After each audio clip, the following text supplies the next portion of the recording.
CM Sadananda Gowda ಸರ್ಕಾರದ ಎರಡನೇ ಸುತ್ತಿನ ಸಂಪುಟ ವಿಸ್ತರಣೆ ಆಗಿದೆ. ಇವತ್ತು 5 ಶಾಸಕರು ಸಚಿವರಾಗಿ ಪ್ರಮಾಣ ವಚನ ಸ್ವೀಕರಿಸಿದರು. ವರ್ತೂರು ಪ್ರಕಾಶ್, ರಾಜು ಗೌಡ, ಆನಂದ ಸ್ನೋಟಿಕರ್, ಸಿಪಿ ಯೋಗೇಶ್ವರ್ ಮತ್ತು ಬಾಲಚಂದ್ರ ಜಾರಕಿಹೊಳಿ ರಾಜಭವನದಲ್ಲಿ ನಡೆದ ಸಮಾರಂಭದಲ್ಲಿ ಪ್ರಮಾಣ ವಚನ ಸ್ವೀಕರಿಸಿದರು. ರಾಜ್ಯಪಾಲ ಎಚ್ಆರ್ ಭಾರದ್ವಾಜ್ ನೂತನ ಸಚಿವರಿಗೆ ಪ್ರತಿಜ್ಞಾ ವಿಧಿ ಬೋಧಿಸಿದರು. ಒಂದೇ ಸುತ್ತಿಗೆ 5 ಪ್ರತಿಜ್ಞಾ ವಿಧಿ ಸ್ವೀಕರಿಸಿದರು. ರಾಜಭವನದಲ್ಲಿ ನಡೆದಂತಹ ಸಮಾರಂಭದಲ್ಲಿ ಸಿಎಂ ಸದಾನಂದಗೌಡ, ಮಾಜಿ ಸಿಎಂ ಯಡಿಯೂರಪ್ಪ, ಬಿಜೆಪಿ ರಾಜ್ಯಾಧ್ಯಕ್ಷ ಈಶ್ವರಪ್ಪ ಸೇರಿದಂತೆ ಹಲವು ನಾಯಕರು ಕೂಡ ಭಾಗವಹಿಸಿದರು. ವರ್ತೂರು ಪ್ರಕಾಶ್, ರಾಜು ಗೌಡ ಮತ್ತು ಸಿಪಿ ಯೋಗೇಶ್ವರ್ ಇದೇ ಮೊದಲ ಬಾರಿಗೆ ಸಚಿವರಾಗಿ ಪ್ರಮಾಣ ಸ್ವೀಕರಿಸಿದ್ದಾರೆ. ಸಮಾರಂಭದ ಬಳಿಕ ನೂತನ ಸಚಿವರ ಬೆಂಬಲಿಗ ಹರ್ಷೋದ್ಗಾರ ಮುಗಿಲು ಮುಟ್ಟಿತ್ತು. ಈ ಸಂದರ್ಭದಲ್ಲಿ ನೂಕುನುಗ್ಗಲು ಕೂಡ ಉಂಟಾಯಿತು.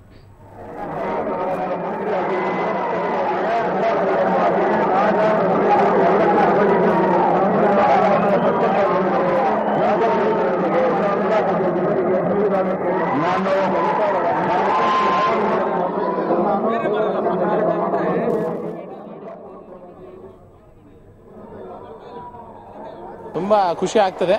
ಆದರೆ ಇದ್ರ ಜೊತೆಗೆ ಹೆಚ್ಚಿನ ಒಂದು ಜವಾಬ್ದಾರಿ ಬಂದಿದೆ. ಆ ಜವಾಬ್ದಾರಿ ನಿಲ್ಲಿಸುವಂಥ ಶಕ್ತಿಯನ್ನು ಆ ಬಸವಣ್ಣಪ್ಪ ಮತ್ತು ನನ್ನ ಕ್ಷೇತ್ರ ಜನತೆ ಕೊಡಲಿ ಅಂತ ಆ ದೇವರ ಹತ್ರ ಪ್ರಾರ್ಥಿಸ್ತೇನೆ. ಮತ್ತು ಇವತ್ತು ನಾನು ಮಂತ್ರಿ ಆಗಲು ನನ್ನ ಕಾರಣೀಭೂತ ಅಂತ ನನ್ನ ಕ್ಷೇತ್ರದ ಎಲ್ಲ ಮತದಾರಗಳ ಪಾದಕ್ಕೆ ಇವತ್ತು ನಾನು ಕೃತಜ್ಞತೆ, ಅವರಿಗೆ ಪಾದ ಮುಟ್ಟಿ ನಾನು ನಮಸ್ಕಾರ ಮಾಡಿ ಅವರಿಗೆ ಕೃತಜ್ಞತೆಗಳನ್ನು ಸಲ್ಲಿಸ್ತೇನೆ. ಚಿಕ್ಕಮಗಳೂರಿನ ಎನ್ಆರ್ಪುರ ತಾಲೂಕಿನ ರಂಭಾಪುರಿ ಮಠಕ್ಕೆ ಮಾಜಿ ಸಿಎಂ ಯಡಿಯೂರಪ್ಪ ಸೇರಿದಂತೆ ಸಚಿವರು, ಶಾಸಕರು ಭೇಟಿ ನೀಡಿದರು. ಶ್ರೀ ರಂಭಾಪುರಿ ಮಠದ ವೀರ ಸೋಮೇಶ್ವರ ಸ್ವಾಮೀಜಿಗಳನ್ನ ಭೇಟಿ ಮಾಡಿ ಆಶೀರ್ವಾದವನ್ನ ಪಡೆದರು. ಯಡಿಯೂರಪ್ಪ ಜೊತೆ ಸಚಿವರಾದ ರೇಣುಕಾಚಾರ್ಯ, ವಿ ಸೋಮಣ್ಣ, ಶಾಸಕರಾದ ಸಿಟಿ ರವಿ, ಜೀವರಾಜ್, ಬೇಳೂರು ಗೋಪಾಲಕೃಷ್ಣ, ಎಂಪಿ ಕುಮಾರಸ್ವಾಮಿ, ಸುರೇಶ್ ಇದ್ರು.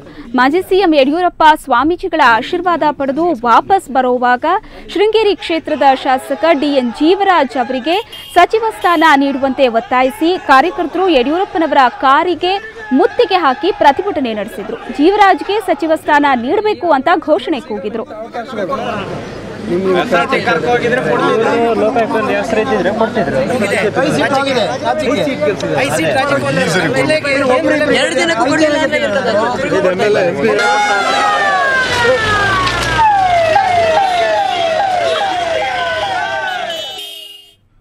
ಪಲ್ಟಿಯಾದ ಆಯಿಲ್ ಟ್ಯಾಂಕರ್ನಿಂದ ಆಯಿಲ್ ಅನ್ನ ಸಂಗ್ರಹಿಸಲು ಜನ ನಾ ಮುಂದು ತಾ ಮುಂದು ಅಂತ ಮುಗಿಬಿದ್ದಿದ್ರು.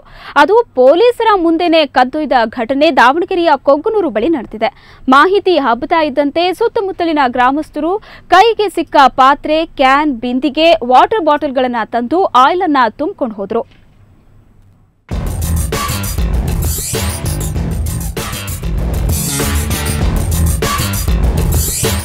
ಮಹಾರಾಷ್ಟ್ರದಿಂದ ಬೆಂಗಳೂರಿಗೆ ಹೊರಟಿದ್ದ ಆಯಿಲ್ ಟ್ಯಾಂಕರ್ ಬೆಳಗಿನ ಜಾವ ದಾವಣಗೆರೆಯ ರಾಷ್ಟ್ರೀಯ ಹೆದ್ದಾರಿ 4ರಲ್ಲಿ ಪಲ್ಟಿಯಾಗಿದೆ.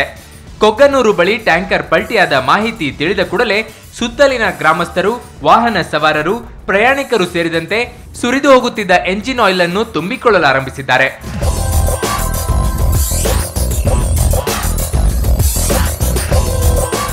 ಕೆಲವರು ಸ್ಥಳದಲ್ಲಿಯೇ ಟ್ರ್ಯಾಕ್ಟರ್, ಲಾರಿ, ಆಟೋ, ಬೈಕ್ಗಳಿಗೆ ಆಯಿಲ್ ಅನ್ನ ತುಂಬಿಕೊಂಡ್ರೆ ಉಳಿದವರು ದೊಡ್ಡ ದೊಡ್ಡ ಕ್ಯಾನ್ಗಳಲ್ಲಿ ತುಂಬಿಸಿ ಬೈಕ್, ಆಟೋಗಳಲ್ಲಿ ಸಾಗಿಸಿದ್ದಾರೆ. ಶಾಲಾ ಮಕ್ಕಳು, ಪ್ರಯಾಣಿಕರು ಸೇರಿದಂತೆ ಗ್ರಾಮಸ್ಥರು ಕೈಗೆ ಸಿಕ್ಕ ಪಾತ್ರೆ, ಕ್ಯಾನ್, ಬಿಂದಿಗೆ, ವಾಟರ್ ಬಾಟಲ್ಗಳನ್ನು ತಂದು ಆಯಿಲ್ ಅನ್ನ ತುಂಬಿಕೊಂಡು ಹೋದ್ರು. 12 ಗಂಟೆಗೆ ಎಷ್ಟೊತ್ತಿನ ಸರ್ವತ್ನ ಬಿದ್ದಿದೆ. ಆ ಟ್ಯಾಂಕ್ ಎಲ್ಲ ಸೋರ್ತತಿ, ಎಲ್ಲರೂ ಜನ ನೀರು ಹಿಡ್ಕೊಂತಾರೆ. ಇದು ಆಯಿಲ್ ಹಿಡ್ಕೊಂತಾರೆ. ಅದು ಎಷ್ಟೊತ್ತಿನಾಗ ಆಯ್ತು ಅಂತ ಗೊತ್ತಿಲ್ಲ. ಒಟ್ಟು ಆಯಿಲ್ ಎಲ್ಲ ಸೋರ್ತಿರೋದು ಎಲ್ಲ ಹಿಡ್ಕೊಂತಿದ್ದಾರೆ. ಬೇಕಂತ ಹಿಡ್ಕೊಂಡು ಹೋಗ್ತಾರೆ. ಯಾರು ಅವ್ರಿಗೆ ಎದಕ್ಕೆ ಯೂಸ್ ಅಂತ ಗೊತ್ತಿಲ್ಲ, ಒಟ್ಟು ಹಿಡ್ಕೊಂಡು ಹೋಗ್ತಾರೆ. ಟ್ಯಾಂಕರ್ ಪಲ್ಟಿಯಾದ ಪ್ರದೇಶಕ್ಕೆ ಪೊಲೀಸರು ಭೇಟಿ ನೀಡಿದ್ದಾರೆ. ಜನ ಸಾಮಾನ್ಯರಿಗಿಂತ ತಾವೇನು ಕಮ್ಮಿ ಇಲ್ಲ ಎಂಬಂತೆ ಜನರನ್ನು ಹೆದರಿಸಿ ಕ್ಯಾನ್ಗಳನ್ನು ಕಸಿದುಕೊಂಡು ಸಿಕ್ಕಷ್ಟು ಆಯಿಲ್ ತುಂಬಿಸಿಕೊಂಡು ಜೀಪಿನಲ್ಲಿ ಪರಾರಿಯಾಗಿದ್ದಾರೆ. ಆಯಿಲ್ ಟ್ಯಾಂಕ್ ಬಿದ್ದಿದೆ, ಲಾರಿ, ಅದು ಕ್ಲೀನರ್ ಇಲ್ಲ, ಡ್ರೈವರ್ ಇಲ್ಲ.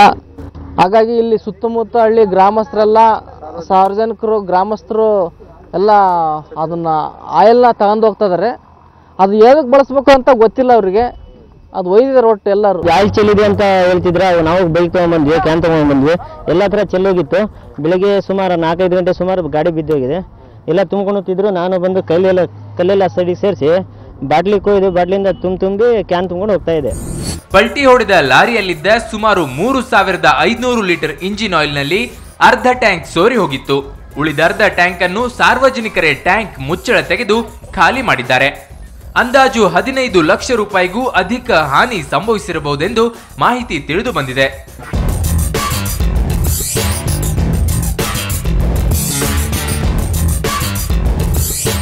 ರಾಚಪ್ಪ ಸುತ್ತೂರ್, ಸುವರ್ಣ ನ್ಯೂಸ್ 24/7 ದಾವಣಗೆರೆ.